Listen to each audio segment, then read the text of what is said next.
Hello students, welcome आप सबका। मैं आसिफ इकबाल, आपका फिजिक्स टीचर। तो जैसा कि आप देख रहे हैं स्क्रीन पर कि हम लोग लेक्चर नंबर 4 पे पहुंच चुके हैं और पहला, दूसरा, तीसरा लेक्चर मैंने अपलोड कर दिया है। आप में से जितने भी लोग इसे देख रहे हैं, मैं उम्मीद करता हूं कि आप लोगों ने देख लिया होगा। तो कैसे हैं आप सब? आई होप बहुत अच्छे होंगे, बढ़िया होंगे, बढ़िया रहिएगा। तो आइए शुरू करते हैं। ये जो टॉपिक है हमारा मैग्नेटिक इफेक्ट ऑफ करंट, इस पे हम लोग कुछ क्वेश्चंस कर रहे थे, अगर आपको याद हो तो, राइट। और आखिरी के मैंने कहा था कि कुछ 1, 2, 3 क्वेश्चन और बाकी हैं, वो करवा देंगे और उसके बाद फिर हम लोग एम्पियर सर्किटल लॉ पे आएंगे। तो आज हमारी जो मुख्य चर्चा होने वाली है, मुख्य बात होने वाली है, किस पे होने वाली है? Ampere circuital law. तो आप सबसे गुजारिश है कि आप लोग जब इस वीडियो को देख रहे हो, टेबल चेयर पे बैठिए, नोट्स लेके बैठिए। मॉड्यूल अगर आपके पास में है तो मॉड्यूल लेकर के बैठिए, ठीक है? नहीं है तो पीडीएफ फॉर्म में आपके पास में होगा। तो चाहे जैसे भी आप मॉड्यूल लेकर के बैठिए, कॉपी लेकर के बैठिए। विधिवत 1 घंटा, अगला 1 घंटा, 1.5 घंटा जो भी होने वाला है, वो आप लोग कॉन्टीन्यूअसली मेरे साथ बैठिए, ठीक है? तभी आपको इस लेक्चर का मतलब भी आपके लिए निकलेगा और ये फ्रूटफुल तभी होगा। वैसे नहीं होता है ना, अगर आप सोचे कि थोड़ा सा भी देख लें, थोड़ा सा बाद में देख लें, किसी फिल्म की तरह, तो वो काम नहीं करेगा। तो इसलिए आप जब भी वीडियो देखिए, इसे कॉन्टीन्यूअस देखिए। 1 घंटे अगर देखना है तो 1 घंटे आप देख लीजिए, राइट। अगर ऑनलाइन नहीं देख रहे हैं, डाउनलोड करके देख लीजिए, लेकिन देखिए इसको पूरे लगातार देखिए, ठीक। तो आज हमारा लेक्चर 4 है। आइए शुरू करते हैं, मामले को बढ़ाते हैं आगे। कल कुछ क्वेश्चंस कर रहे थे, आज उन्हीं क्वेश्चंस के क्रम में मैं कुछ 2, 3, 4 क्वेश्चंस और करा दे रहा हूँ। वैसे मैंने जितने क्वेश्चन कराए थे वो मोर देन सफिशिएंट है, लेकिन और भी कुछ क्वेश्चंस है वो मैं करा दे रहा हूँ आपको, ठीक है। तो आइए शुरू करते हैं। एक नेक्स्ट न्यूमेरिकल है। न्यूमेरिकल आप लोगों को कॉपी पे नोट करना है, ठीक है। जो मॉड्यूल में एक्सरसाइज की न्यूमेरिकल्स हैं वो मैं बिल्कुल इस चैप्टर के खत्म होने पर कराऊंगा, ठीक है ना। उसके भी कई क्वेश्चन मैं करा दे रहा हूँ एक्चुअली, लेकिन जो क्वेश्चन रह जाएंगे थोड़े बहुत, वो लास्ट में इसके कराएंगे। तो आइए शुरू करते हैं इसी के साथ। और मैं आपको नेक्स्ट जो क्वेश्चन है, नेक्स्ट न्यूमेरिकल है, वो आपके सामने रखता हूँ भाई और बहनों, ठीक है ना। ऑलराइट, चलिए। तो एक क्वेश्चन है, ध्यानपूर्वक सुनिएगा। बहुत ही आसान क्वेश्चन है, आप लोगों ने किया हुआ है। तो उस तरह के क्वेश्चंस आपने किए हुए हैं, तो मैं थोड़ा सा बना दे रहा हूं फिर।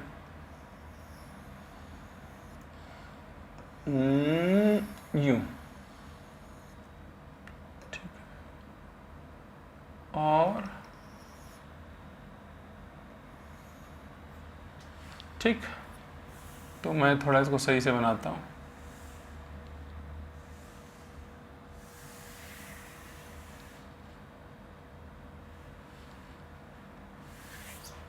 ठीक है, ये क्या, चलो। ये यहां पर जो बन रहा है,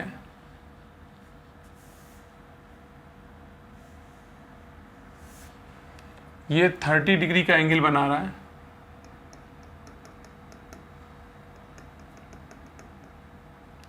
ये 0 है, ये 30 डिग्री का एंगल है, ठीक। एक करंट जा रही है समथिंग लाइक दिस, ठीक। और यहां पर जो आपको दे रखा है, ये वाला रेडियस इन्होंने दे रखा है A, और ये वाला रेडियस दे रखा है B। और इस पॉइंट पे आपको मैग्नेटिक फील्ड बतानी है। स्ट्रक्चर के नाम पर यही है जो आपको दिख रही है, ठीक। तो आप लोग चाहो तो इसको अपनी कॉपी में बना लो, फटाफट से, जल्दी से बनाओ। चलिए, अगेन अगर आप देखना चाहते हैं तो इसमें 4 हिस्से हैं। कितने हिस्से हैं जी? 4 हिस्से हैं, A, B, C, D, A। Clear? अगर आप सेंटर पे मैग्नेटिक फील्ड निकालना चाहते हैं तो जरा गौर करिए, ये जो स्ट्रेट सेगमेंट है, 2 स्ट्रेट सेगमेंट दिख रहे हैं आपको और 2 ऐसे कर्व वाले दिख रहे हैं, ठीक है। तो जब स्ट्रेट सेगमेंट की बात करते हो, स्ट्रेट सेगमेंट, तो उसके सीधे में है ना ये बिंदु, देखो। तो इन स्ट्रेट सेगमेंट की वजह से मैग्नेटिक फील्ड 0 होगी due to AB and CD। Magnetic field क्या आने वाली है? 0। कोई दर्द नहीं होना चाहिए। अब आपके पास में BC है और AD है, तो ड्यू टू BC निकालने जा रहे हैं, ड्यू टू BC। सबसे पहले आप नंबर ऑफ टर्न्स निकालेंगे। नंबर ऑफ टर्न्स कैसे निकालेंगे जरा बताइए? जितना एंगल बनाया हो बाई में 360 डिग्री से भाग दे दोगे, डिवाइड कर दोगे, क्या आ जाएगा? 1/12। ठीक, कोई दिक्कत, कोई परेशानी नहीं होनी चाहिए। ठीक है, तो B1 कितना आ जाएगा? इसकी वजह से जो मैग्नेटिक फील्ड आएगा B1 बराबर क्या आ जाएगा? μ0, राइट, n की जगह 1/12 I बाई में R क्या है? A के बराबर है। ठीक, BC का रेडियस कितना है? A। तो ये अल्टीमेटली क्या आएगा जरा गौर करिएगा। अल्टीमेटली क्या आने वाला देखो, B1 बराबर, B1 की वैल्यू क्या आ जाएगी? μ0 I बाई में 12A। डायरेक्शन बोले, डायरेक्शन किधर आएगा? उंगलियों को अगर आप ऐसे घुमाओगे तो आउटवर्ड नहीं आएगा, देखो आउटवर्ड। तो यहां पर डायरेक्शन क्या आएगा? आउटवर्ड आएगा। यस और नो? अब हम बात करने वाले AD या DA, जो भी कह लो, ड्यू टू AD या due to DA। Due to DA कर लो AD के बजाय। चलो B2 की वैल्यू क्या आएगी जरा गौर करिएगा? μ0। अगेन यहां पर भी नंबर ऑफ टर्न्स उतने ही आने वाले हैं। क्यों? क्योंकि भाई ये जो आर्क है जितना एंगल बना रहा है उतना, ये आर्क जितना एंगल बना रहा है, ऊपर वाला आर्क भी तो उतना ही एंगल बना रहा है। तो इसका मतलब number of turns will be 12, 1/12 into में I बाई में 12B। सॉरी, एक गड़बड़ी हुई है अपने से, यहां पर 2R होता है ना, तो यहां 2 होना चाहिए। ये लो, चमड़े का हाथ है, फिसल गया, 2 होना चाहिए। μ0 NI 2R, तो यहां 12A नहीं आएगा। ठीक है, यहां पर क्या आएगा बताइए? μ0 I बाई 24A। अब सही है? ठीक है, वो 2 भूल गया था मैं गलती से। ठीक, चलो कोई बात नहीं। हाँ, तो यहां पर ड्यू टू DA है ना, तो ये नंबर ऑफ टर्न्स हो गया। 2 इंटू में B हो जाएगा भाइयों बहनों ना, B नहीं हो जाएगा? सोचो। ठीक है, तो ये कितना आ जाएगा जरा बताओ?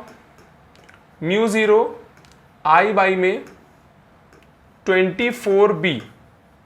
डायरेक्शन क्या बनेगा वो भी गौर कर लो। डायरेक्शन क्या बनेगा? देखो डायरेक्शन क्या बनेगा, समझो। उंगलियों घुमाओगे इनवर्ड, ठीक, इनवर्ड। क्लियर? कोई दर्द नहीं है। B1 आउटवर्ड आया है और B2 इनवर्ड आया है, यानी इसकी और इसकी वजह से जो फील्ड आ रहा है उसका डायरेक्शन जस्ट अपोजिट है भाई और बहनों। ठीक है, अच्छा एक बात बताओ, अगर अपोजिट है तो 180 डिग्री का एंगल हो गया। हमको अगर नेट फील्ड निकालना है, सपोज कर लीजिए मैं यहाँ नेट फील्ड निकालना चाहता हूँ, मुझे नेट फील्ड निकालना है, तो बी नेट क्या हो जाएगा जरा बताओ? घट जाएगा ना। कौन बड़ा है, B1 या B2? सोच के बताइए दिमाग में, B1 बड़ा है कि B2? भैया A छोटा है, A छोटा है तो B1 बड़ा हो गया। अरे यार A B से छोटा नहीं है, अगर A B से छोटा है तो B1 बड़ा हो गया, सिंपल। तो B1 अगर बड़ा है तो हम बड़े में से छोटा घटाएंगे, B1 में से B2 घटाएंगे। ठीक है, और डायरेक्शन B1 की आउटवर्ड है, इसीलिए नेट का भी डायरेक्शन आउटवर्ड आएगा। ये मैं कहां से लेकर के आता हूं? ये वेक्टर का सब्ट्रैक्शन है, वेक्टर का एडिशन है, सॉरी सब्ट्रैक्शन कह रहा हूं, वेक्टर का एडिशन है। जब दो वेक्टर 180 डिग्री पे होते हैं तो जोड़ने पर A माइनस B आता है और रिजल्टेंट बड़े वाले की तरफ आता है। बड़ा वाला B1 है तो B1 की तरफ आ गया है, सिंपल। नोट कर लो इसको। स्क्रीनशॉट लेना चाहते हैं स्क्रीनशॉट ले लो, ठीक, सिंपल क्वेश्चन। और एक दो क्वेश्चन करा दे रहे हैं थोड़ा, ठीक है, उससे ज्यादा नहीं। हाँ, नेक्स्ट न्यूमेरिकल, राइट। देखो नेक्स्ट न्यूमेरिकल क्या है। नेक्स्ट न्यूमेरिकल ये है भाई और बहनों कि थोड़ा सा बड़ा बनाना पड़ेगा मुझे। यहां पर एक कॉइल है, लेकिन कॉइल थोड़ा सा अलग सा है, ये एक्स एक्सिस है और ये वाई एक्सिस है। कॉइल अलग सा क्या है, अलग देख लो, मैं समझाता हूं। अलग ये है कि इसका जो रेडियस है ना वो चेंज हो रहा है, स्पाइरल टाइप का है। ये लो, ऐसे लपेटा हुआ है, यानी आपको दिख रहा है कि धीरे धीरे अरे जलेबी की तरह बना रहे हैं, रेडियस बड़ा होता जा रहा है, ये लो, ठीक।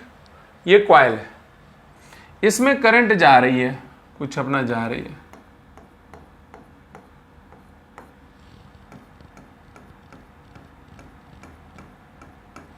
ठीक, समझ में आ रहा है। ये सेंटर है भाई और बहनों, ठीक। जो इसका अंदर वाला रेडियस है वो है ए, और जो बाहर वाला रेडियस है वो है बी, ठीक। Inner radius is a, outer radius, ये आईटी का क्वेश्चन है भाई बहनों, आउटर रेडियस इज बी। यहां पर जो टोटल नंबर ऑफ टर्न्स है, टोटल नंबर ऑफ टर्न्स वो कैपिटल एन है, ठीक। बहने वाली करंट आई है। आपसे सवाल करते हैं कि इस कॉइल की वजह से, जिसका रेडियस ए से लेके बी तक बदल रहा है, सेंटर ओ पे मैग्नेटिक फील्ड की वैल्यू क्या होगी। लिखना चाहो तो लिख सकते हो, find magnetic field at O, find B at O, that is a question, ठीक। बहुत अच्छी बात, बहुत बढ़िया। चलो अब हमारे सामने इस क्वेश्चन को लेकर के एक समस्या है भाइयों बहनों। समस्या क्या है, समस्या समझिएगा। समस्या ये है कि भैया बी का फॉर्मूला सेंटर पे क्या होता है, म्यू 0 ni बाई में 2r होता है कि नहीं होता है। तो भैया म्यू 0 n तो आपके सामने है, कोई दिक्कत नहीं है, आई है, पर रेडियस क्या ले, यहां तो रेडियस वेरिएबल है। गए काम से, क्या करें, फंस गए भाई और बहनों, फंस चुके हैं बहुत बुरी तरीके से। कुछ तो करना पड़ेगा अपने को, कुछ नया काम करना पड़ेगा। आओ नया काम करते हैं, नया काम करें। चलो नया काम ये करते हैं कि एक काम करते हैं, कुछ रेडियस का एक कॉइल लेते हैं, स्मॉल आर रेडियस का। स्मॉल आर रेडियस का जो कॉइल है वो ये बनाया हमने। ये ब्लैक वाला दिख रहा है कि नहीं दिख रहा है, ब्लैक। और ये जो रेडियस आर, मतलब ये जो कॉइल है ब्लैक वाला, इसकी कुछ मोटाई है। मैं थोड़ा मोटाई ज्यादा ले दे रहा हूं ताकि आपको दिखे, है ना। इसकी मोटाई है डी आर, ठीक। आर रेडियस के कॉइल की मोटाई है डी आर। अगर मैं इस कॉइल की वजह से, आर रेडियस का जो कॉइल है उसकी वजह से सेंटर पे मैग्नेटिक फील्ड निकालने में कामयाब हो गया इस वाले हिस्से की वजह से, तो मैं पूरे कॉइल के निकाल सकता हूं। कैसे, इंटीग्रेशन की मदद से। तो मुझे क्या करना है, आर रेडियस पे एक डी आर, ये देखो ये डी आर मोटाई का एक वो है, ये मैं थोड़ा मोटा बना दे रहा हूं जिससे आपको अंदाजा लग जाए। ये मैंने लिया, ये लाल वाला दिख रहा है आपको पट्टी, ये लो, ये मैंने एक आर रेडियस, अब चूंकि डी आर तो बहुत मोटा दिख रहा है आपको, ऐसे बहुत पतला होगा, तो डी आर मोटाई का एक कॉइल लिया।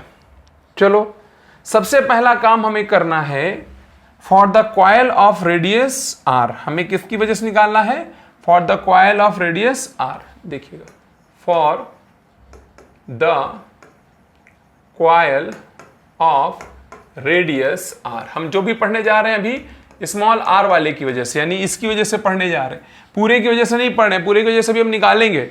अभी मैं सिर्फ रेडियस आर लेने जा रहा हूं। चलो बहुत अच्छी बात है, स्मॉल आर रेडियस। सबसे पहले नंबर ऑफ टर्न्स निकालते हैं, इसको मैं एन डैश बोलता हूं, ठीक। क्योंकि आप इस डी आर मोटाई में कितना टर्न है ये चाहिए हमको, पूरे टर्न से मतलब नहीं, पूरा टर्न तो कैपिटल एन है, मैंने लिखा है ये देखो, ठीक। पूरा टर्न तो कैपिटल एन है, यानी ए से लेकर के बी तक जो फैला हुआ है वो कैपिटल एन है, लेकिन अपने को सिर्फ डी आर मोटाई का चाहिए। तो डी आर मोटाई का कैसे निकालोगे, देखो सिंपल है, कक्षा 5 वाला method. Total number of turns, कितनी मोटाई में फैला है, ये मोटाई कितनी है, बी में से ए घटाओ, अरे बी में, बी यहां तक है और ए यहां तक है, तो बी में से ए घटाओ, इतनी मोटाई में फैला है कि नहीं फैला है। तो total number of turns into total मोटाई इनटू टोटल चौड़ाई, जितने दूर तक उसका वाइंडिंग किया हुआ है, इनटू में जितनी मोटाई में चाहिए, डीआर मोटाई में चाहिए अपने को। भैया डीआर मोटाई में तो चाहिए। अब dB की वैल्यू क्या हो जाएगी जरा सोचो, मतलब इसकी वजह से magnetic field mu zero n dash की जगह क्या लिख दूं, n बाई में b माइनस ए इंटू में dr इंटू में i बाई में 2r। तो मैं इसको थोड़ा सा और आगे बढ़ाता हूं, सुसज्जित करता हूं इसको, और यहां पर जो dB की वैल्यू निकल के आएगी भाई और बहनों, वो dB की वैल्यू क्या निकल के आएगी जरा बता दो फटाफट। Mu zero small n i by में 2b माइनस ए, ये r और यहां dr। ठीक, आपको टोटल मैग्नेटिक फील्ड चाहिए तो आपको इंटीग्रेट करना पड़ेगा dB को, कहां से कहां तक, a से लेकर के b तक। रेडियस कहां से कहां तक बदल रहा है, a से लेकर के b तक बदलना है। चलो, जो चीज कांस्टेंट है उसको बाहर ले लो, mu zero n i by में 2 ब्रैकेट में b माइनस ए। ठीक, इंटीग्रेशन क्या है, 1 बाई आर डी आर, कहां से कहां तक, a से लेके b तक। करो इंटीग्रेट इसको और आगे बढ़ाओ, तो आएगा mu zero N I by में 2 b माइनस ए इंटू में 1 बाई आर का इंटीग्रेशन क्या होता है, log to the base E R, और कहां से कहां तक, a से लेकर के b तक। मामले को थोड़ा और आगे बढ़ाएंगे हम, तो आ जाएगा mu zero N I by में 2 b माइनस ए और log to the base e, एक बार upper limit minus log to the base e, एक बार लोअर लिमिट। ठीक, समझ आ गया। अल्टीमेटली ये क्या आंसर निकल के आएगा वो भी देख लो, mu zero N I by में 2 b माइनस ए लिखा आपने, इंटू में b माइनस ए को क्या लिखा सकता है, b by A log to the base e b by में। This is the value of magnetic field. Simple था। हमने किया क्या है, हमने देखो किया ये कि हमको ये दिखा कि इस कॉइल का रेडियस देखो लगातार चेंज हो रहा है, ए से लेके बी तक चेंज हो रहा है, और हमने देखा कि पूरा जो लपेटने, अरे यार लपेटना जो है वो ए से लेके बी तक फैला हुआ है। तो अपने किए क्या, अपने इस चौड़ाई में नंबर ऑफ टर्न्स n था, हमने क्या किया कि इसमें dr पट्टी काट करके उसकी नंबर ऑफ टर्न्स निकाला, उसकी वजह से फील्ड निकाला, और फील्ड निकालने के बाद फिर उसे इंटीग्रेट कर दिया। ठीक है, तो आपको मैं दोनों दिखा दे रहा हूं ताकि आप दोनों नोट कर लो या स्क्रीनशॉट ले लो, जैसा भी चाहो ऐसा करो। एक पार्ट ये है, ठीक, सेकेंड पार्ट ये है, ठीक हो गया, यहीं तक तो आंसर है। ऑलराइट, तो मैग्नेटिक फील्ड हम लोगों ने काफी कुछ पढ़ लिया। एक क्वेश्चन मैं और आपको करा दे रहा हूं, फिर मैं एम्पियर सर्किट लॉ पे आ जाऊंगा। राइट, तो क्या है वो न्यूमेरिकल, वो सुन लो, बहुत आसान सा क्वेश्चन। सबसे पहले आपके सामने दो एक्सिस बना दे रहा हूं, this is X axis and this is Y axis. ठीक, इन दोनों एक्सिस पे दो वायर रखे हुए हैं भाइयों बहनों, इनफाइनाइटली लॉन्ग है,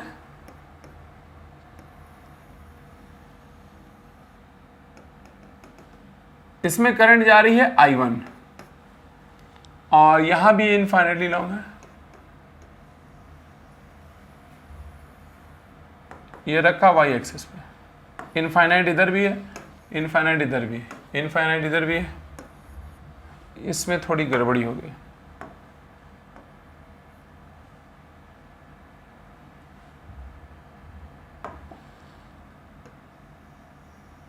ये टच नहीं है ना, ये लो, इसमें करंट जा रही है I2।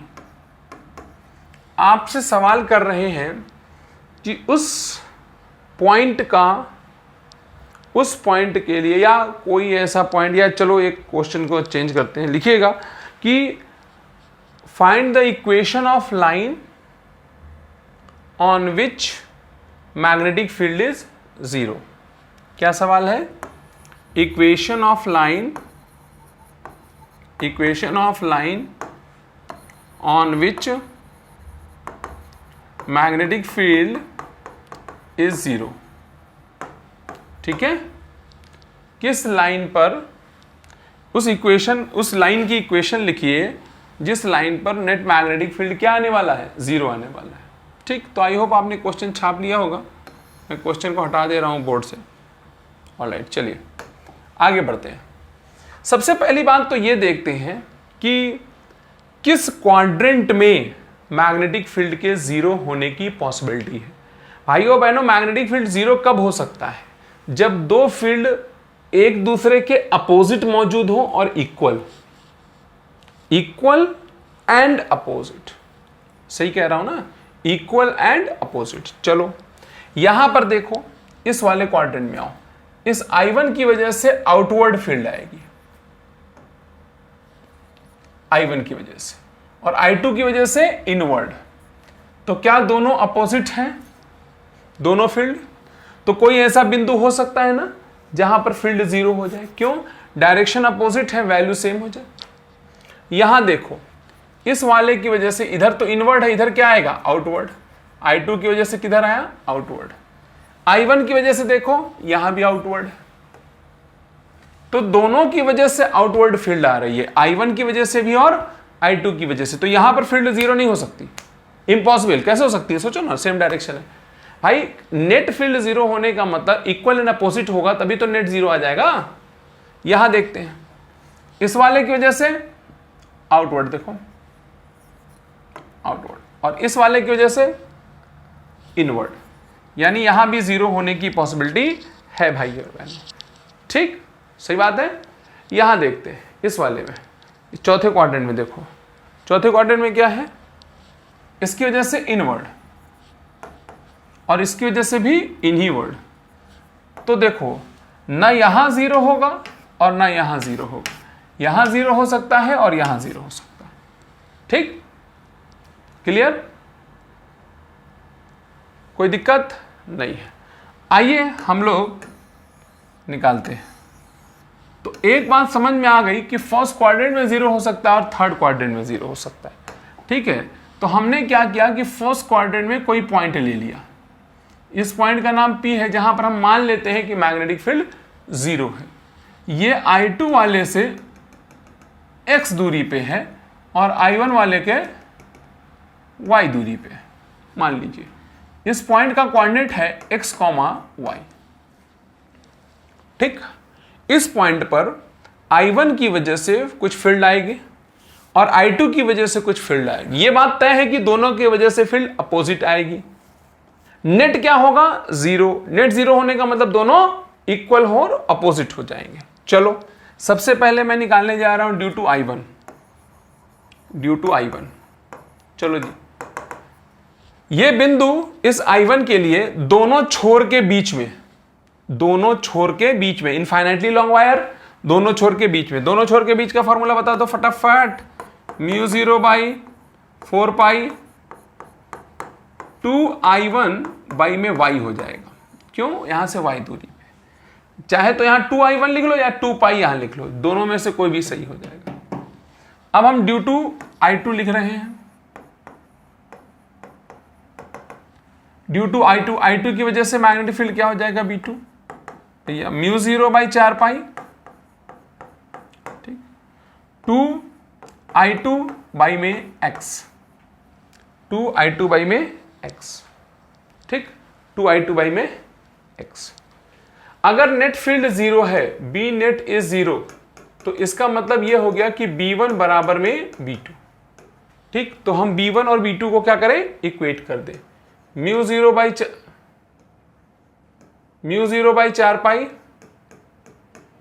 2I1/y बराबर में μ0/4π 2I2 बाई में x। ठीक, तो μ0/4π 4π कैंसिल हो गया, 2 से 2 चला गया, तो y बराबर में क्या आ गया बताओ? I1/I2 इंटू में x। This is the equation of line on which magnetic field is 0।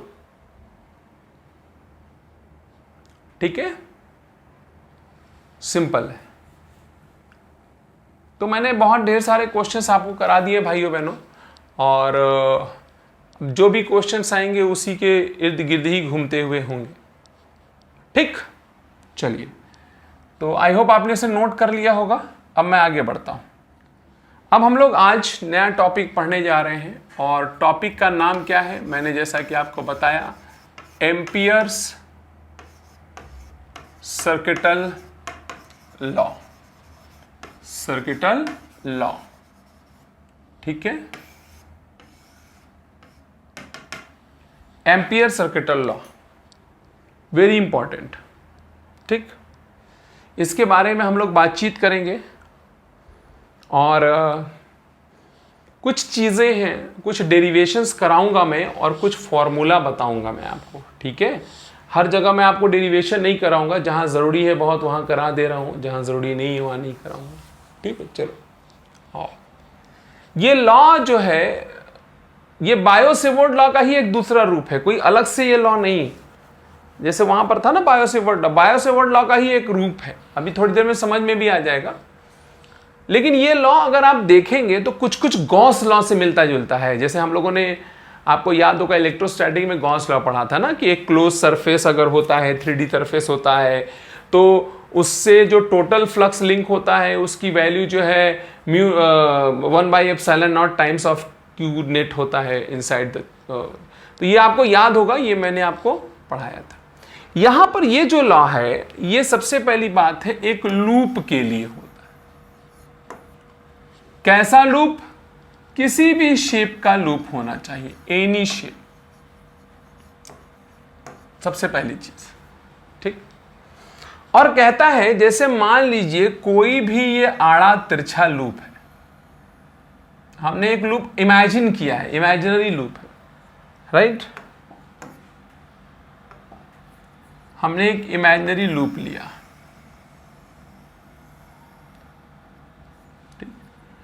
और इस लूप के अंदर कुछ करंट एलिमेंट्स मौजूद हैं, यानी कुछ वायर मौजूद है करंट कैरिंग। इसमें I1 है, इसमें I2 है और इसमें I3 है। आप समझ रहे होंगे कि वायर कैसे मौजूद है। वायर जानते हैं कैसे मौजूद है? इसके प्लेन के आर पार मौजूद है। इनमें करंट इनवर्ड, इसमें करंट इनवर्ड, इसमें करंट आउटवर्ड है। ठीक, अब इन सबों की वजह से अगर आप इस लूप के बाउंड्री पे देखें तो मैग्नेटिक फील्ड पैदा हो रही होगी। सपोज कर लीजिए ये मैग्नेटिक फील्ड पैदा हुई है और ये हमने एक छोटा सा सेगमेंट काटा है जिसका नाम है DL। ठीक, B और DL के बीच में कुछ एंगल है थीटा। ठीक, समझ में आ रहा है बात?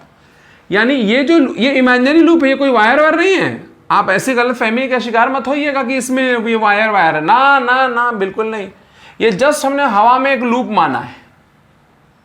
किस चीज का बना है? किसी भी चीज का नहीं बना भैया, ये लूप है बस एक। और इस लूप के लेंथ के अलोंग, एक लेंथ से कुछ एंगल पर मैग्नेटिक फील्ड हो सकता है। तो मान लीजिए इसके लेंथ से कुछ एंगल पर मैग्नेटिक फील्ड है।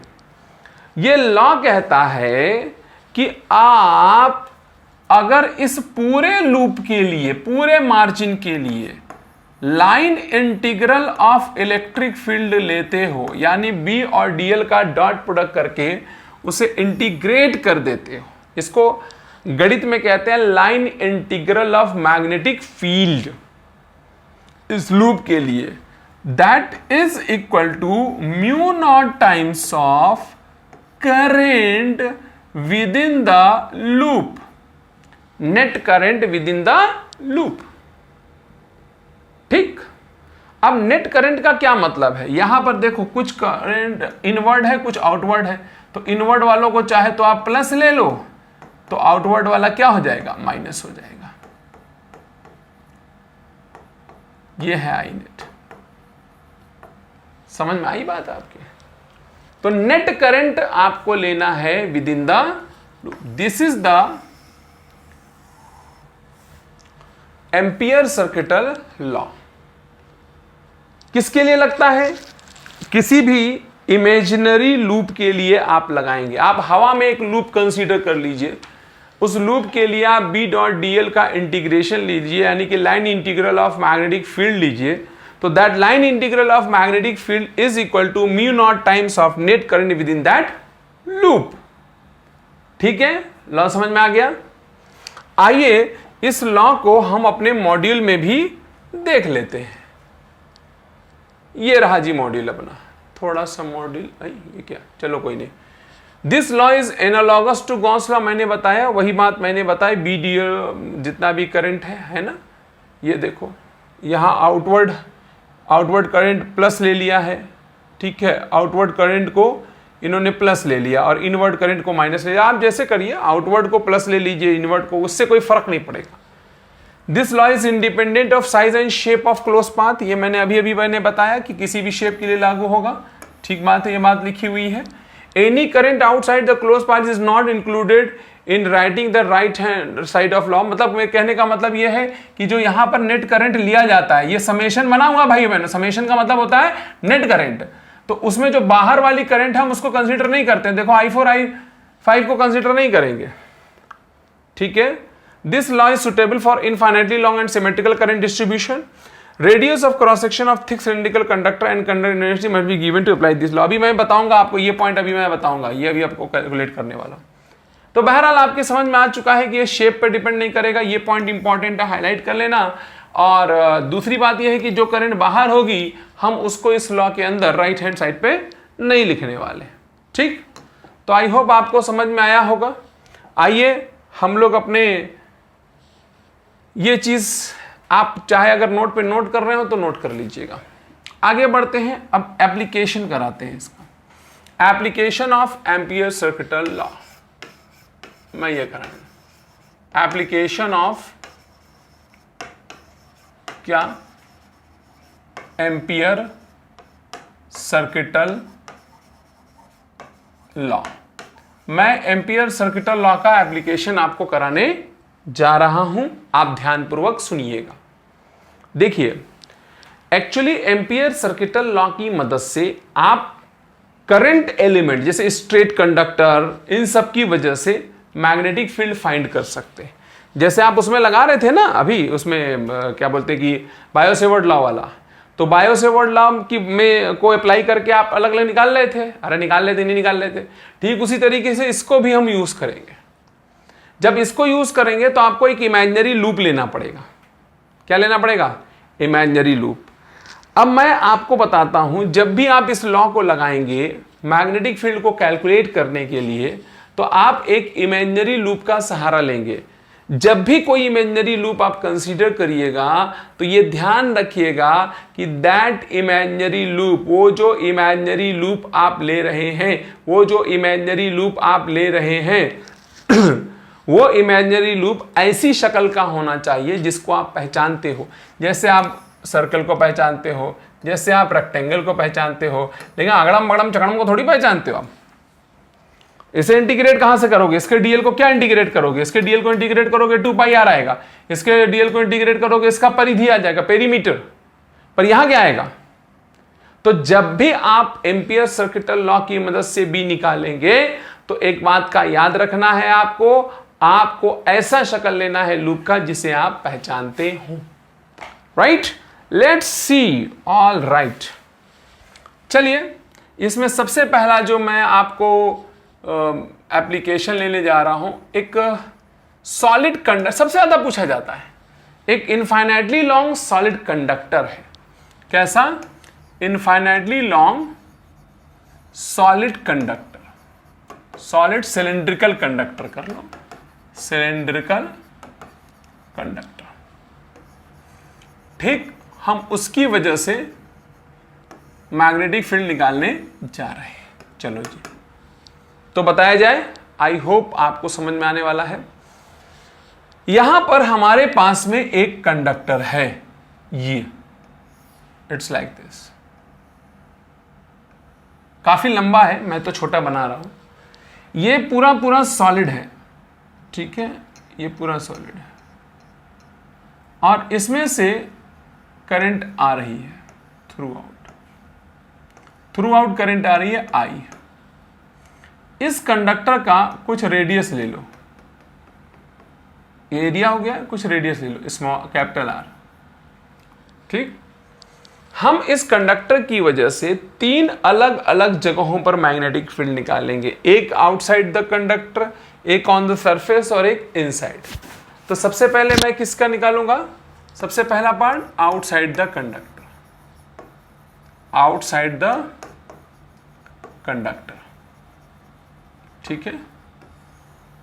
यानी यहां पर जो पॉइंट है उसका रेडियस या उसकी दूरी इस वायर के रेडियस से ज्यादा होगी।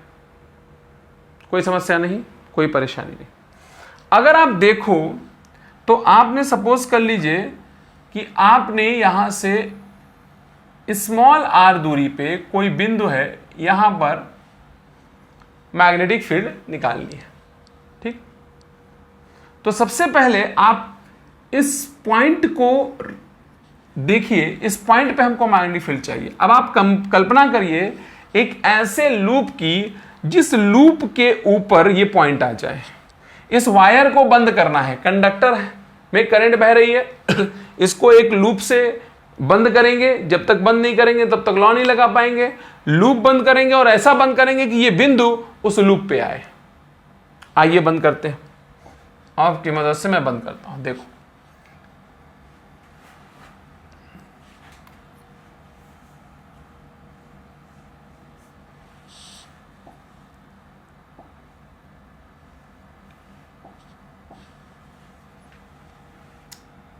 ये है ना पॉइंट,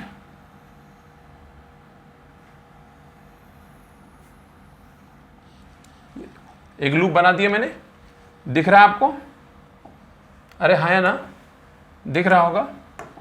इस लूप के अंदर क्या बात है ये देखिएगा, ये लूप एक इमेजिनरी लूप है जिसका रेडियस स्मॉल आर है और ये पॉइंट उस लूप पे आ गया, ठीक। आ गया कि नहीं आ गया? यस और नो? क्लियर? यहां पर हम एक छोटा सा सेगमेंट ले लेंगे। अच्छा, इस लूप के अंदर कितनी करंट बंद है, आई नेट कितनी है, जरा गौर करिए। इस लूप के अंदर पूरा कंडक्टर ही बंद है, ये देखो ना, पूरा कंडक्टर बंद है। लूप है पूरा, लूप के अंदर कंडक्टर बंद है। लूप के अंदर अगर कंडक्टर बंद है तो पूरी करंट इसके अंदर बंद है, यानी पूरी की पूरी करंट इसके अंदर बंद है। कोई दर्द वाली बात नहीं है हमारे, ठीक। आगे बढ़े। अब हमको करना क्या है, BDL करना है, इंटीग्रेशन ऑफ BDL। और देखो मैंने आपसे कहा लूप ऐसा होना चाहिए जिसे आप पहचानते हो। पॉइंट नंबर 1 याद रखिए। पॉइंट नंबर 2, लूप ऐसा हो कि ये जो कंडक्टर है ना, इसकी पोजीशन सिमेट्रिकल आ जाए। क्या आ जाए? सिमेट्रिकल। इस लूप के समझिएगा, ये लूप है ना, लूप है कि नहीं है? जरा रिंग उठाइएगा, रिंग उठाइए और डंडी उठाइए, डंडी उठाइए। अरे वो डंडी लंबी वाली उठाइए, दीजिए। देखो भैया, ये लूप है कि नहीं है? और ये कंडक्टर है। इस कंडक्टर के रेफरेंस में देखोगे तो इसका हर हिस्सा बराबर दूरी पे सिमेट्रिकल है कि नहीं है? ये होना बहुत जरूरी है भाइयों बहनों। अगर ऐसा नहीं होगा तो आप इस लॉ को नहीं लगा पाओगे। तो 2 चीजें आपको याद रखनी है। वेरी फर्स्ट थिंग, लूप ऐसा हो जिसकी शक्ल पहचानते हो, और कंडक्टर जो हो वो इसके रिस्पेक्ट में सिमेट्रिकल हो, ठीक। तो चलो BDL हम यहां पर मैक्सिमम को इन्वॉल्व करते हैं, cos 0 ले लेते हैं, है ना। हम ये मान लेते हैं कि DL और B सेम डायरेक्शन में है, आप अपोजिट भी ले सकते हो। Is equal to μ0 times of current. अच्छा, B को हमने बाहर ले लिया, क्यों? मैंने पहले ही बताया ना, इसके हर DL को अगर आप देखोगे, इसको कितने DL में आप बांट सकते हो, छोटे छोटे छोटे छोटे छोटे छोटे छोटे छोटे कई DL मौजूद हो जाएंगे। हर DL इससे सिमेट्रिकल है कि नहीं है? अगर सिमेट्रिकल है तो B की वैल्यू फिक्स हो गई। हमने DL को इंटीग्रेट करना है, इज इक्वल टू μ0I। अगर आप DL को इंटीग्रेट करोगे, आपने यहां छोटा सा DL लिया था, अगर DL को सारे सबके लिए इंटीग्रेट करोगे तो इट विल बी उसका पेरीफेरी कितना होगा? 2πr। अरे भैया, ये सर्कुलर है कि नहीं है? इसका रेडियस स्मॉल r है कि नहीं है? तो इसका पूरी लंबाई, पूरे सब इंटीग्रेट करने क्या मतलब होता है? जोड़ दो। तो जितना DL आप इंटीग्रेट कर दोगे तो 2πr बन जाएगा, बराबर में μ0I। और यहां से बी की वैल्यू क्या आएगी, देखो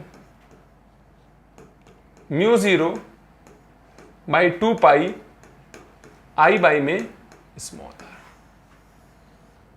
ठीक, और यही वैल्यू आप लोगों ने बायो सेवर्ट लॉ में भी निकाली थी, याद करिए, दोनों छोरों के बीच में mu 0 by 4 pi 2 I by D थी ना, तो म्यू 0 बाई 2 पाई कर लो, सेम वैल्यू। यहां पर जो मैग्नेटिक फील्ड है वो आर के इनवर्सली प्रोपोर्शनल है, किसके, आर के इनवर्सली प्रोपोर्शनल है। यानी अगर मैं कहूं कि इस कंडक्टर के बाहर जो मैग्नेटिक फील्ड है वो नॉन यूनिफॉर्म है, कैसी है, नॉन यूनिफॉर्म है। तो आई होप आपको ये समझ में आया होगा, इट्स क्वाइट इजी। ठीक, राइट, आगे बढ़ते हैं। अभी हमने कहां निकाला है, आउटसाइड द कंडक्टर। अब हम आते हैं on the surface of conductor, B part, on the surface of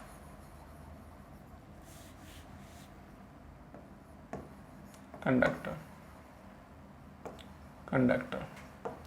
जब आप सरफेस की बात करते हो भाइयों बहनों, ध्यान समझिएगा, तो जब आप बाहर वाले पॉइंट पे थे तो स्मॉल आर था, जब सरफेस पे आ जाओगे तो small R equal to capital R हो जाएगा। तो बी का सीधे सीधे फॉर्मूला क्या हो जाएगा, mu 0 by 2 pi I by में आर। ये कहां पर आया, ऑन द सरफेस। अब तीसरा इनसाइड, तीसरा सी पार्ट है inside the conductor, inside the conductor. अब यहां पर थोड़ा सा गेम है, इस गेम को समझिएगा, और मैं थोड़ा कंडक्टर इस बार मोटा बनाने वाला हूं ना, ताकि आपके समझ में आए। ये देखिए, हमको इनसाइड पॉइंट चाहिए। इनसाइड पॉइंट का मतलब ये है कि इस कंडक्टर के अंदर जाना है हमें। आइए अंदर चलते हैं, कंडक्टर थोड़ा बड़ा बनाएंगे ताकि आपको समझ में आए, काफी मोटा बना देंगे। ये लो,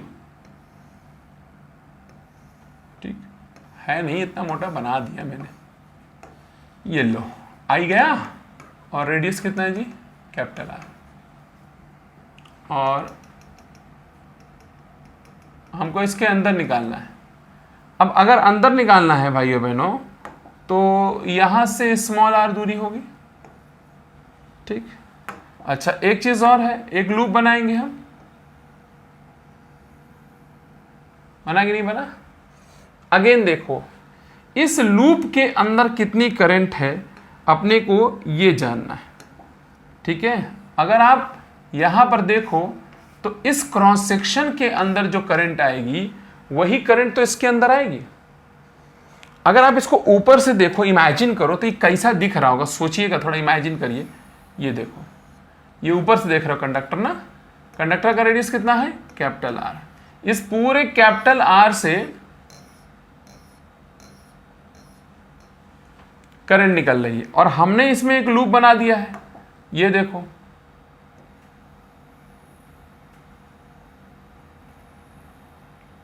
लूप का रेडियस कितना है जी, स्मॉल आर है।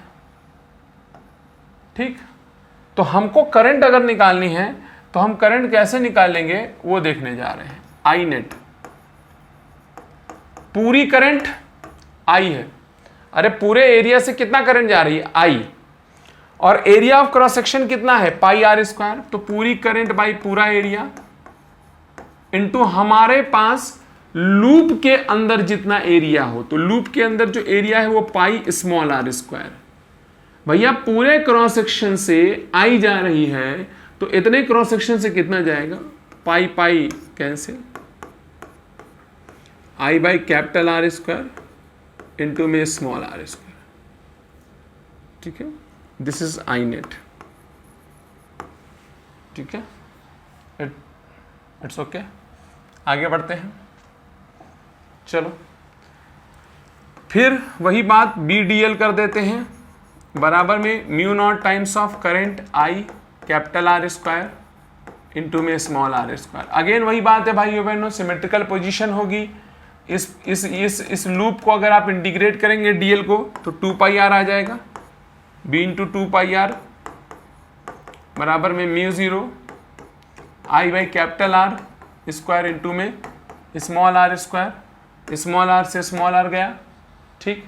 तो क्या आएगा ज़रा बताओ, बी की वैल्यू mu 0 by 2 pi I by R square into में स्मॉल आर,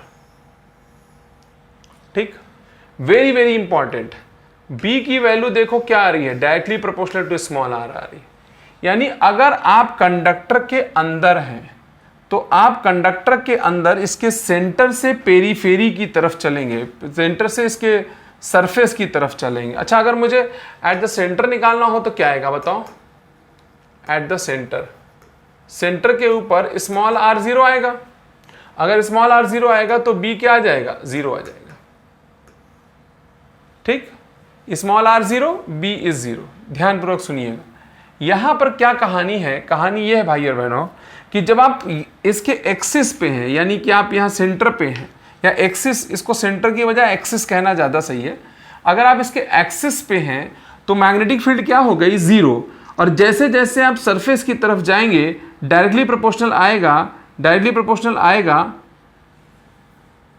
डायरेक्टली प्रोपोर्शनल आएगा, और डायरेक्टली प्रोपोर्शनल आने की वजह से वैल्यू बढ़ती जाएगी और कब तक, सरफेस तक बढ़ेगी। उसके बाद हम लोग देखते हैं कि ये इनवर्सली प्रोपोर्शनल आता है, ये देखिए इनवर्सली प्रोपोर्शनल आया, ठीक है। तो आप इसे अगर नोट करना चाहते हैं तो नोट कर लीजिए, मैं तीनों स्क्रीन को एक एक करके ला रहा हूं। ये 1 ये, ठीक, देन सेकेंड, ठीक है, और देन थर्ड, ठीक। आई होप आपके समझ में आया होगा। इसका मतलब अगर मुझे ग्राफ बनाना हुआ तो ग्राफ कैसा बनेगा वो देखते हैं।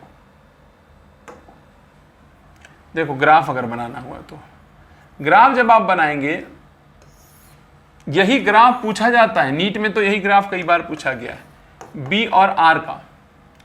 तो शुरुआत में आपको डायरेक्ट रिलेशन मिलेगा, यानी B directly proportional to small R होगा, ठीक। उसके बाद क्या होगा, उसके बाद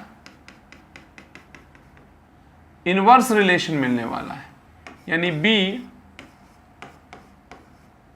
इनवर्सली प्रोपोर्शनल टू आर और small R equal to capital R, ठीक है।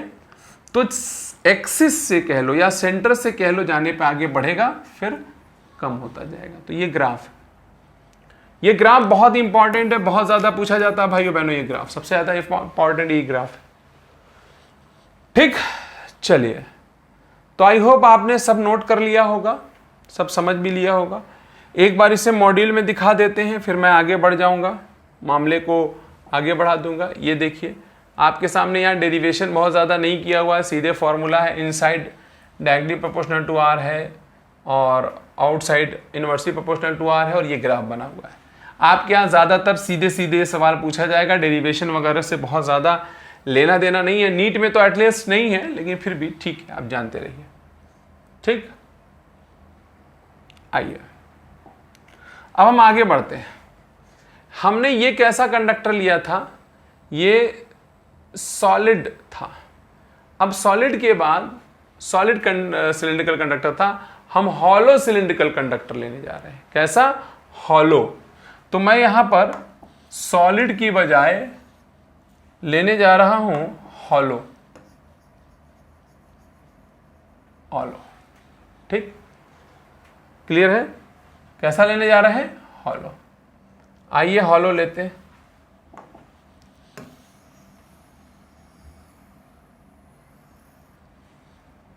चलो, हॉलो का मतलब जैसे आप लोगों ने पाइप देखा है, सप्लाई वाला, पानी वाला पाइप, ऐसे समझ लो कि पानी वाला पाइप है और उसको हम करंट दे रहे हैं। समझ में आ रहा है कि नहीं आ रहा है, पानी वाले पाइप को करंट दे रहे हैं। चलो बनाते हैं पानी वाला पाइप। देखा होगा आप लोगों ने पानी वाला पाइप। अब तो प्लास्टिक के आने लगे हैं, पहले जब लोहे के आते थे तब की बात कर रहा हूं मैं। कंडक्टर है ये, है ना, तो गलत फैमिली का शिकार मत होइएगा, ठीक। इसका इनर रेडियस a है और आउटर रेडियस b है। क्या भाई बहनों, इनर रेडियस a है और आउटर रेडियस b है। मैं 3 बिंदुओं पर निकाल रहा हूं, आप जितने चाहे उतने निकाल सकते हैं। एक तो मैं आउटसाइड निकाल दूंगा, एक on the surface outer surface, और एक इनसाइड द पाइप निकालूंगा, ठीक। और मैं नहीं निकालने वाला। चलो सबसे पहले बाहर निकालना है, तो यहां पर आपके पास में ये जो एक्सिस है इससे कितनी दूरी है, small r, and this small r is greater than b। यानी आप यहां पर चाहे तो आप लिख सकते हैं small r greater than b, ठीक है। यहां एक लूप बना दे आपकी मदद से, एक लूप बनेगा, ये देखो, ये भी सर्कुलर लूप बनाएंगे आप। छोटा सा हिस्सा लेंगे dl, वही सब गाना गाएंगे। कितनी करंट होगी इस लूप के अंदर, अरे पूरा पाइप ही लूप के अंदर है, इस पाइप में करंट आ रही है, देखो पूरे पाइप से किनारे किनारे से करंट आ रही है ना। तो ये पूरा पूरा पाइप ही लूप के अंदर है, तो करंट भी तो पूरी पूरी करंट ही हो गई ना अंदर, ठीक। तो सेम फॉर्मूला चलता जाएगा और अंत में सेम फॉर्मूला निकल के आएगा। यानी b की वैल्यू क्या आ जाएगी, जरा बताओ, μ0/2π I में small r। This is the final formula in case कि आप इस पाइप के बाहर हो। वैसे ही होगा ना, सिंपल, BDL cos 0, b सब जगह सेम होगा। dl को इंटीग्रेट करोगे, जब अंदर जो करंट फ्लो कर रही है वो टोटल करंट कितनी फ्लो कर रही है, I, ठीक। अब दूसरा लेते हैं on the surface of conductor. जब सरफेस ऑफ कंडक्टर आओगे तो आप गौर करो, सरफेस पे जब आप आओगे तो ये जो r है ये b के बराबर नहीं आ जाएगा। तो अगर आप सरफेस पे आते हो तो r is equal to what, b। तो यहां पर जहां r लिख रखा है आपने, वहां r की जगह क्या लिख देंगे आप, b लिख देंगे, लो, ठीक। अब इनसाइड वाला गेम थोड़ा सा अलग है। इनसाइड द कंडक्टर, आओ, है ना। इनसाइड द कंडक्टर को थोड़ा ध्यान से समझना आपने को। इनसाइड द कंडक्टर को हमें ध्यान से समझना पड़ेगा। मैं बताता हूं, आप पहले इसे मिटा दूं, फिर ये लो, जादुई तरीके से मिटा दिया मैंने, है ना। चलो इसको मिटा दो, नया फिगर बना लेते हैं, क्या पंगेबाजी। चलो यहां देखो, ये कंडक्टर है,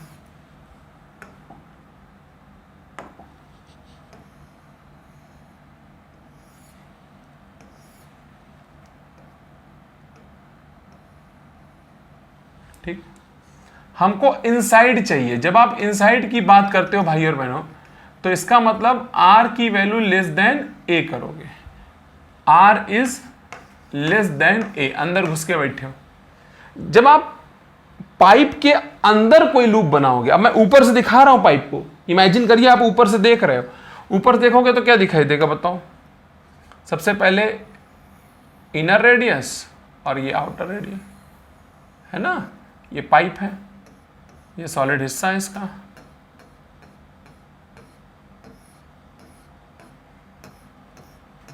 ये लो। जो लूप बना रहे हैं आप इस ए के अंदर बना रहे हैं, तो ए के अंदर का मतलब लूप ये हुआ, ये लूप है, एम्पीरियल लूप कहेंगे इसे, एम्पीरियल लूप है। भैया एक बात बताइए, इस करंट तो इस जोन में है ना, करंट तो इस सॉलिड वाले, आप खुद सोचो, अगर पाइप ऐसे है तो करंट तो किनारे किनारे से निकल रही होगी।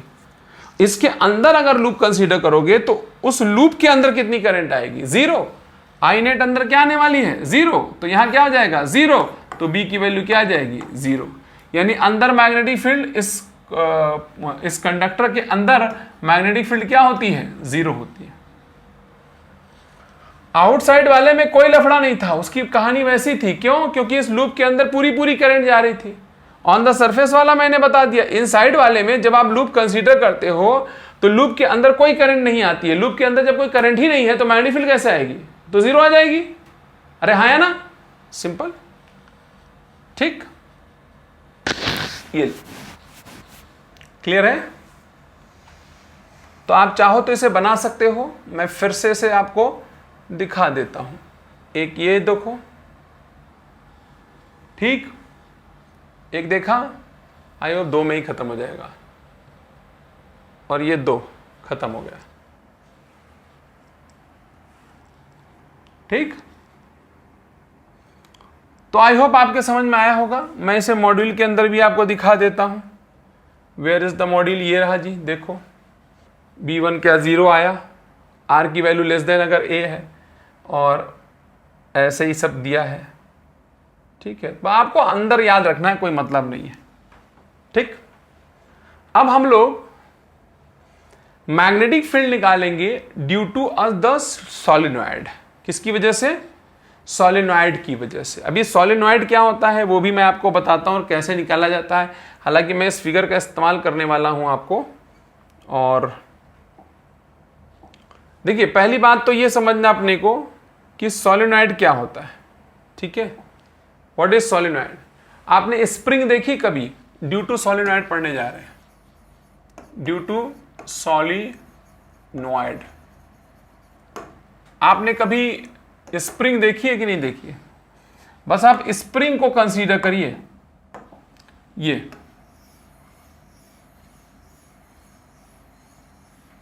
राइट।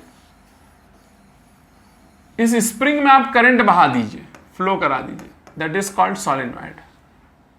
ठीक, अब आप ध्यान से थोड़ा समझिएगा। सोलेनॉइड में क्या होता है कि वायर को लपेटा जाता है, कंडक्टर को लपेटा जाता है। अगर आप एक ही जगह पे ज्यादा लपेट दोगे तो सोचिए यूनिट लंबाई में जो नंबर ऑफ टर्न्स है वो ज्यादा आएंगे। अगर आप दूर दूर लपेटोगे, जैसे आपने बहुत क्लोज इसकी वाइंडिंग कर दी एकदम ऐसे, तो देखो ऐसा होगा। और दूर दूर अगर वाइंडिंग कर दी, वाइंडिंग मतलब लपेटना, लपेटने के ऊपर निर्भर करता है कि ये जो वाइंडिंग की हुई है इसमें टर्न जो चक्कर घूमे हुए हैं वो पास पास हैं या दूर दूर है। यूनिट लंबाई पे जो नंबर ऑफ टर्न्स होते हैं उन्हें स्मॉल n कहते हैं, number of turns per unit length. Unit लंबाई में जो नंबर ऑफ टर्न्स होते हैं उन्हें हम कहते हैं number of turns per unit length. Clear? यानी यूनिट लंबाई में कितना चक्कर है, कितने चक्कर, 10 फेरे लगा दिए तो 11 फेरे लगा दिया। और ये किस पर निर्भर करता है? ये निर्भर करता है कि आपने वाइंडिंग कैसे करी है। अगर एक ही जगह इसमें ऐंठ दिया, घुरमेट दिया, तो भैया ज्यादा हो जाएगी, और दूर दूर किया तो कम होगी। ठीक, तो आपने कितना इसको किस तरीके से वाइंडिंग करी है उस पर निर्भर करेगा नंबर ऑफ टर्न्स पर। अच्छा, अगर यूनिफॉर्म वाइंडिंग है, कैसी वाइंडिंग है? यूनिफॉर्म, यानी एक जैसी वाइंडिंग की हुई है, तो टोटल नंबर ऑफ टर्न्स पता हो इसमें, मान लो कैपिटल N और कुल लंबाई इसकी है L, total number of turns N और कुल लंबाई L, तो स्मॉल n की वैल्यू हो जाएगी कैपिटल N बाई L। पर कब? जब वाइंडिंग कैसी हो, एक जैसी की हो। ऐसा नहीं कि यहां ज्यादा लपेट दिया, यहां कम लपेटा, यहां ज्यादा ऐंठ दिया, यहां कम लपेटा, ऐसा नहीं होना चाहिए। हर जगह अगर वाइंडिंग एक जैसी है तो small n is equal to capital N by L आएगा। अब इसमें जब करंट फ्लो कराओगे तो जाहिर सी बात है कि करंट फ्लो करेगा कि नहीं करेगा, इसकी वजह से भी मैग्नेटिक फील्ड निकालेंगे। इसके लिए एम्पियर सर्किट लॉ का इस्तेमाल करेंगे। कैसे करेंगे? अब इस लॉ को इस्तेमाल करने के लिए अब आप सोचो, हर चक्कर हर फेरा एक तरह से एक करंट एलिमेंट की तरह है कि नहीं है? तो हमको करना क्या पड़ता है? इसको बीच से काटना पड़ेगा। ठीक है, इस स्प्रिंग को, जैसे ये स्प्रिंग है ना, इसको बीच से काट दीजिए। काट देंगे तो ऐसे मुंह खुल जाएगा। अरे ये स्प्रिंग ऐसे होगी, इसको काटा, तो करंट यूं जा रही होगी, जुम जुम जुम जुम जुम, तो ऐसे ही देखो ये, तो करंट इसमें अंदर जा रही होगी, बाहर आ रही होगी, ऐसे जाके ऐसे आ रही होगी, या फिर ऐसे हो रही होगी। देखो इसमें आपके मॉड्यूल में काट के दिखाया हुआ है, मैं उसको दिखा दे रहा हूं ताकि आपको थोड़ा सा हौसला मिले। ये देखो, है ना, इसमें करंट देखो बीच में से काटा, यहीं से काटो, हैप्पी बर्थडे करो, करो हैप्पी बर्थडे। हैप्पी बर्थडे यहां से करोगे तो ये क्या दिख रहा है आपको? इसमें से करंट आ रही है, ये सब आई आई आई है, ये सब आई है, ठीक, और ये भी आई है। तो अब इसमें करते क्या है, इसमें एक टुकड़ा लेंगे, हम एक लूप लेंगे, लूप लेकर के हम क्या करेंगे, बीडीएल करेंगे, बीडीएल करके इंटीग्रेट करेंगे। अब आप कहेंगे कितने करंट एलिमेंट इसमें कैद हुए? अरे भैया, अगर एल लंबाई का आपने बंद किया होगा, एल लंबाई का आपने बंद किया होगा, तो आप सोचो कितना चक्कर बंद कर दिया होगा, कितने इसमें कॉइल आ गए होंगे? यूनिट लंबाई पे n, तो एल लंबाई पे nl। अरे भैया, ये कितने चक्कर हो गए? nl। और एक चक्कर में करंट अगर आई है तो कुल करंट कितनी आ गई? nli होगी, है ना? तो इस तरीके से यहां म्यू0 का मल्टीप्लाई करते हैं, बी को इंटीग्रेट करते हैं, सब काम करते हैं। परंतु हम लोग इस लफड़े में नहीं पड़ने वाले भाई और बहन। एक बात अपने को समझ में आ गई है कि अपने को सोलेनॉइड को बीच से काटना पड़ेगा, काट करके काम करना पड़ेगा, ठीक। परंतु ये डेरिवेशन अपने को नहीं करना है, अपने को एक दूसरी चीज करनी है। क्या करनी है? सिंपल एक फॉर्मूला याद रखना है, जिससे कि हम इसके क्वेश्चंस को, जिससे इसकी वैल्यू को कैलकुलेट कर सके। कैसे आता है वो देख लो। सबसे पहले मैं आपके सामने लेने जा रहा हूं एक ऐसा सोलेनॉइड जो फाइनाइट लेंथ का है। किस लंबाई का है? Finite length. समझिएगा, देखिए एम्पियर सर्किटल लॉ से ही ये निकलता है, एम्पियर सर्किटल लॉ से ही ये निकलता है। लेकिन मैं आपको एक ट्रिक बताने जा रहा हूं, जिस ट्रिक से आप direct formula, direct value calculate कर सकते हो मैग्नेटिक फील्ड की on the axis of solenoid. ये भी आपको याद रखना है कि हमें एक्सिस ऑफ सोलेनॉइड पे बात करनी है, ठीक। किस पे? Axis of solenoid. आइए अब आपके सामने बनाते हैं सोलेनॉइड। फाइनाइट लेंथ का है, फाइनाइट लेंथ का मतलब होता है जो इसकी लंबाई है ना, वो इसके रेडियस की तुलना में बहुत ज्यादा नहीं है। यानी L is not much greater than R। लंबाई, यानी ये जो लंबाई है और ये जो रेडियस है, ये लगभग सेम ऑर्डर में जा रही है, ठीक। और यहां मैं बनाऊंगा इसका एक्सिस, ठीक। ये लो, इसी एक्सिस पे हमको निकालना है। ये एक्सिस है सोलेनॉइड का, मुझे इसी पर बताना है, ठीक। तो करना क्या है कि एक्सिस के किसी बिंदु पे मुझे निकालना है। तो मैं क्या करूंगा, इस बिंदु को इसके एक छोर से मिला दूंगा और इसको दूसरे छोर से भी मिला दूंगा। इतना समझ में आ रहा होगा। और उसके बाद हम क्लॉकवाइज एंगल देखेंगे, पहली वाली इस लाइन का और दूसरी वाली इस लाइन का।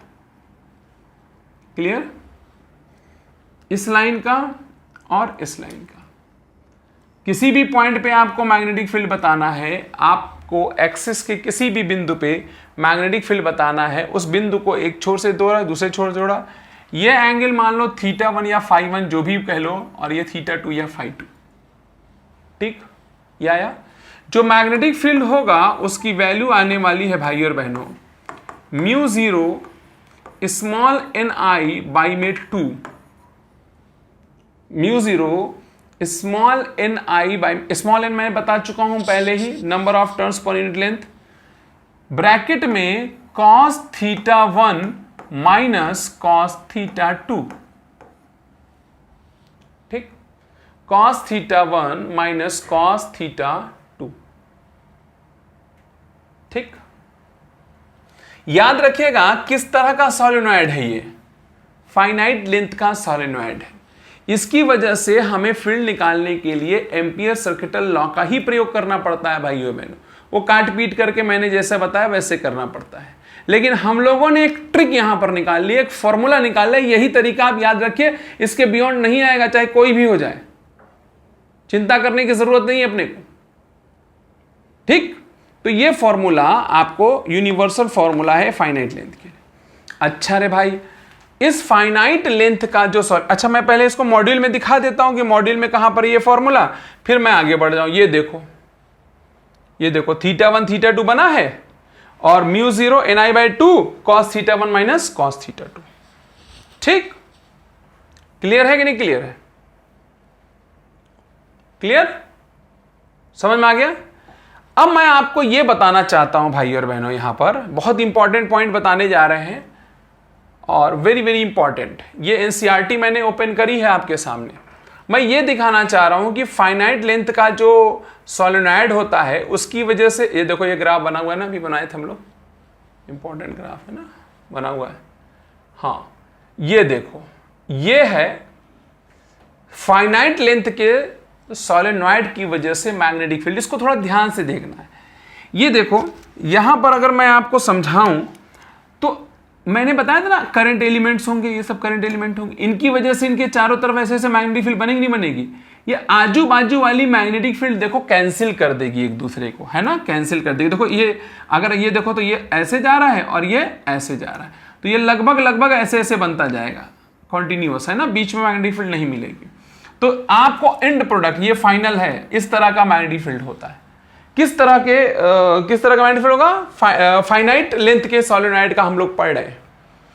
अभी मैंने जब इसको आपको दिखाया है, आप एक चीज अगर गौर कर पा रहे हो तो आप गौर कर पाइए कि अगर मैं अलग अलग जगहों पर जाऊंगा तो θ1 अलग अलग आएगा कि नहीं आएगा? θ2 θ1 अलग अलग आएगा, यानी जो वैल्यू यहां आएगी वो यहां नहीं आएगी, हर जगह वैल्यू अलग अलग आएगी। नॉन यूनिफॉर्म मैग्नेटिक फील्ड बनेगा। भैया आप इस पॉइंट पे हो, यहां से यहां जाओ, यहां से यहां, तो फील्ड यूनिफॉर्म नहीं बनती है, नॉन यूनिफॉर्म बनती है। कुछ बहुत इंपॉर्टेंट पॉइंट है जो मैं आपको बता रहा हूं, आप समझिएगा। यहां पर जो फील्ड बनती है वो यहां से लेकर के यहां तक आप देखेंगे तो नॉन यूनिफॉर्म होती है, और इस जो सोलेनॉइड के ठीक बाहर, ये दिख रहा है ना आपको, सोलेनॉइड के ठीक बाहर यहां पर मैग्नेटिक फील्ड मौजूद होती है भाइयों। Magnetic field is not zero, very important. इसको आप नोट्स में अपने बना लीजिए, जब भी आप इसको पढ़ रहे हैं आप इसको बना लीजिए, वेरी इंपॉर्टेंट। अभी इनफाइनाइट लेंथ में जब आएंगे तो कहानी कुछ और होगी, ठीक। यहां पर जस्ट आउटसाइड मैग्नेटिक फील्ड मौजूद होती है भाई और बहन। ये किसकी बात हो रही है? फाइनाइट लेंथ के सोलेनॉइड की, ठीक है, फाइनाइट लेंथ का सोलेनॉइड। उसकी वजह से मैग्नेटिक फील्ड किस तरह की होती, किस शेप की होती है, वो मैंने आपको यहां दिखा दिया। और वैल्यू कितनी होती है उसकी तो चर्चा हम कर ही चुके हैं, उसमें कहने की कोई बात नहीं, वैल्यू ये सामने पड़ी हुई है आपकी। अब हम फाइनाइट लेंथ के बजाय इनफाइनाइट लेंथ का सोलेनॉइड लेने जा रहे हैं, राइट। तो ये आई होप आपने इसको नोट कर लिया होगा, वैसे मॉड्यूल में तो है ही भाइयों बहनों, मिटा रहा हूं, ठीक है। अब मैं बताने जा रहा हूं आपको इनफाइनाइट लेंथ का solenoid, infinite length solenoid, solenoid, ये सब एम्पियर सर्किटल लॉ का ही एप्लीकेशन। चलो जी, जब मैं इनफाइनाइट की बात करता हूं तो इसका मतलब यह हो गया कि जो लंबाई है ना वो रेडियस की तुलना में ज्यादा है। यानी आपको दूसरी भाषा में समझना है तो L is much much greater than small r, ठीक। फिर वही सब बातें चलेंगी आपको। यहां पर एक एक्सिस होगा, एक्सिस इस बार थोड़ा दूसरे कलर का बना लेता हूं, ये लो एक्सिस हो गया, और इस एक्सिस पे हमें बताना, अब ध्यान से सुनना जो मैं बताने जा रहा हूं, यहीं पर कई लोग धोखा खाएंगे। इस छोर को मिलाना है, ये छोर कहां मिलेगा? इनफाइनाइट। ये छोर कहां होगा? इनफाइनाइट।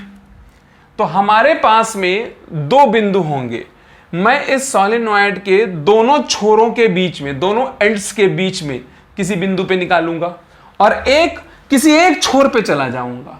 तो अभी मैं दोनों छोरों के बीच में, जब मैं इस पॉइंट को, हमने तय किया था ना कि इस पॉइंट को हम इस छोर से मिलाएंगे, मिलाने जाएंगे, कहां जाके मिलेगी?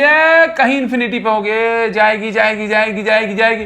तो ये लाइन तो सीधे सीधे ऐसे जाएगी ना, मैं थोड़ा हटा के बना रहा हूं, तो जरा गौर करो, इस हरे वाले से कितना एंगल बना लिया? 0 डिग्री। अरे देखो ना यार, ये वाला एंगल होता तो ये जो काली वाली लाइन है यही तो इस छोर को जाके मिलेगी कहीं ना कहीं। तो पहला वाला जो एंगल आया θ1 दैट इज 0 डिग्री। दूसरे वाले छोर को चलो मिलाने, जाओगे मिलाने कहीं, ये जाके कहीं इंफिनिटी मिलेगी नहीं मिलेगी? तो ये वाला एंगल कितना हो गया? 180 डिग्री। देखो इसका, इस काली वाली लाइन का एंगल 0 डिग्री और इस काली वाली लाइन का एंगल 180 डिग्री। ऐसे ही हम लोग एंगल नापते हैं, हमेशा एंगल क्लॉकवाइज लेते हैं। तो θ2 इज 180 डिग्री। चलो फॉर्मूला रख दो, B बराबर में μ0 स्मॉल ni/2 cos θ1 अर्थात cos 0 माइनस में cos 180। अच्छा cos 0 की वैल्यू कितनी होती है? 1, cos 180 value -1, minus minus plus 1, 2 हो गया, 2 से 2 कैंसिल। कुछ लोग का ऐसा तो नहीं लग रहा कि नंबर से अक्षर कैसे काट दिया, ये 2 ही आएगा भाई। b की वैल्यू कितनी आ गई, बोलो जल्दी बोलो, μ0 स्मॉल ni। समझ में आ गया? किसकी वजह से?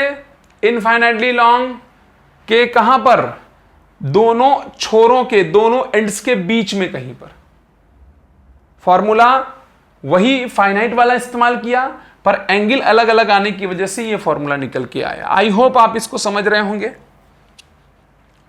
आइए हम एक छोर पे निकालते हैं, एट वन एंड, वही इनफाइनाइट ही है लेकिन इस बार एट वन एंड। आइए फिर बनाते हैं इसको। तो इस बार एक तरफ इधर ही इनफाइनाइट होगा, इधर इनफाइनाइट नहीं होगा, इसके तुम छोर पे ही है। ठीक, चलो एक्सिस बनाते हैं। ये लो, एक्सिस बना करके छोर वाला बिंदु है तो छोर वाला बिंदु लिया, एक छोर से बनाएंगे, ये लो, और दूसरे छोर से कहीं जाएंगे मिलाने, कहीं जाके मिलेगा। तो पहला वाला जो एंगल बना है, पहले वाले छोर से, ये पॉइंट है ना P आपका, ये पहले वाले छोर से हमने मिलाया और दूसरे वाले छोर से, तो पहले वाले छोर से जो एंगल बना रहा है वो कितना है, 90 डिग्री, और दूसरा वाला छोर कितना है, 180 डिग्री। यानी यहां पर θ1 is 90 degree and θ2 is what, 180 degree. तो B का फॉर्मूला क्या आ जाएगा at one end, μ0 ni/2 bracket में cos 90 डिग्री माइनस में cos 180 डिग्री। चलो μ0 ni/2, cos 90 की वैल्यू 0 और ये 1 माइनस माइनस प्लस 1, तो अल्टीमेटली कितना आ जाएगा, μ0 ni/2। ये कहां पर आया है, एक छोर पे आया है, और बीच में क्या आया था, μ0 ni आया था। दोनों छोर के बीच में μ0 ni और एक छोर पे μ0 ni/2। ठीक, देखो मॉड्यूल में आपके फाइनाइट लेंथ वाला फॉर्मूला और इनफाइनाइट लेंथ में भी ये देखो लिखा हुआ है। ठीक, दोनों में लिखा हुआ है। आप लोग इस डायग्राम को बना लीजिएगा जरूर से, जो मैंने अभी बनाया है। ये आपके मॉड्यूल में बना हुआ नहीं है, इसको बना लीजिए तो आपके लिए आसानी होगी। मॉड्यूल में ही चाहे बना लेना, चाहे कॉपी बना लेना, मर्जी आपकी है, जैसे वैसे बना लो यार, कोई दिक्कत थोड़ी। अच्छा, अभी मैं आप लोगों को जो पढ़ा रहा था, तो मैंने आपको एनसीईआरटी में फिगर दिखाया था फाइनाइट लेंथ वाला। देखो इस तरह का मैग्नेटिक फील्ड पैदा करता है, जहां इसके जस्ट बाहर कुछ मैग्नेटिक फील्ड मौजूद होती है। लेकिन अगर इनफाइनाइट लेंथ का आप लोगे भाई और बहनों, तो इनफाइनाइट लेंथ के में एक बात ध्यान रखिएगा, very important, very very important. यहां पर जो मैग्नेटिक फील्ड है वो यूनिफॉर्म है, लगभग लगभग बीच में जो है फील्ड यूनिफॉर्म होती है, और जस्ट बाहर जो मैग्नेटिक फील्ड आती है वो क्या आती है, 0 आती है। नॉन यूनिफॉर्म में, सॉरी इनफाइनाइटली लेंथ में आपको मैग्नेटिक फील्ड जस्ट आउटसाइड 0 मिलती है, लेकिन फाइनाइट लेंथ वाले में 0 नहीं मिलती है। ये देखिए लिखा यहां बना हुआ है। ठीक है, ये दो बातें आपको ध्यान रखनी है। हालांकि बहुत छोटा क्वेश्चन है लेकिन पूछा जा सकता है। ठीक है, क्लियर? ठीक, आओ अब अपने फिर से उसमें आ जाते हैं।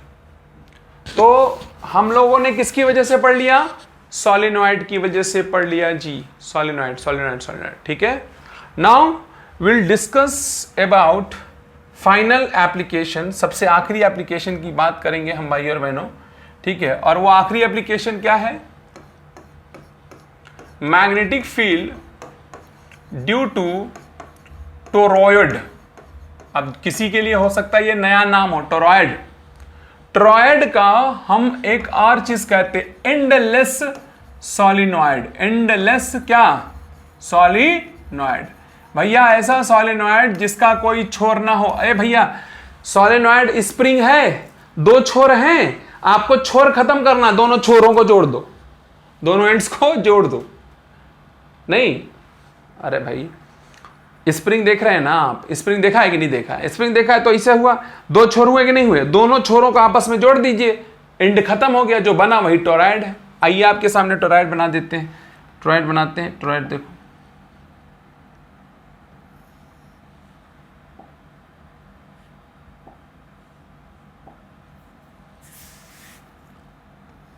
ये टोरॉयड है,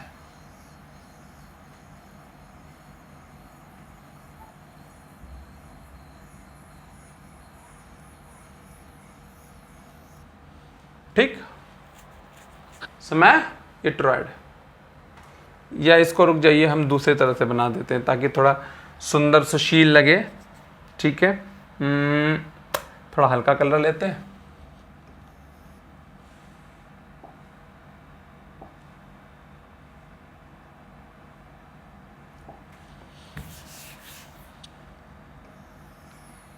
इस पे मत जाना, ये टोरॉयड नहीं है, अब टोरॉयड अब बनाएंगे। नीला वाला टोरॉयड, दिस वन। आपने दोनों छोरों को जोड़ दिया, टोरॉयड बन गया, ठीक है। इसमें जो मैग्नेटिक फील्ड पैदा होता है भाइयों बहनों, विद इन द ये रहा, यहां मैग्नेटिक फील्ड पैदा होता है। This one is the magnetic field, ठीक। बाहर इधर मैग्नेटिक फील्ड इसका 0 होता है, यहां मैग्नेटिक फील्ड क्या होता है, 0 होता है, ठीक। कोई समस्या नहीं है। एंडलेस है, तो एंडलेस होने की वजह से जो मैग्नेटिक फील्ड आएगा वो वही आएगा जो दोनों छोरों के बीच में आता था। भाई सोलेनॉइड के दोनों छोर के बीच में जो आता था वही इसमें भी आएगा। तो दोनों छोर के बीच में क्या आता था, μ0 small n I, that is the answer. अगर आप देखें स्मॉल n निकालना है तो total number of turns by में टोटल लंबाई। अब ये तो देखो गोल है ना, गोल है कि नहीं गोल है, सर्कुलर है ना, सर्कुल है, सर्किल बना रहा है, सर्कुल कह रहा हूं, सर्किल बना रहा है, तो इसका लंबाई कितना होगा, 2 पाई r। अब आप कहेंगे ये रेडियस क्या होगा, कौन सा रेडियस होगा। अब ध्यान से सुनो, यहीं पर इंपॉर्टेंट चीज, ध्यान सुनो ध्यान सुनो ध्यान सुनो ध्यान सुनो ध्यान से। कोई कलर ले, अजीब सा अलग सा हरा लेते हैं। देखो ये है इनर रेडियस इसका, इसको RI कहते हैं, और ये है आउटर रेडियस।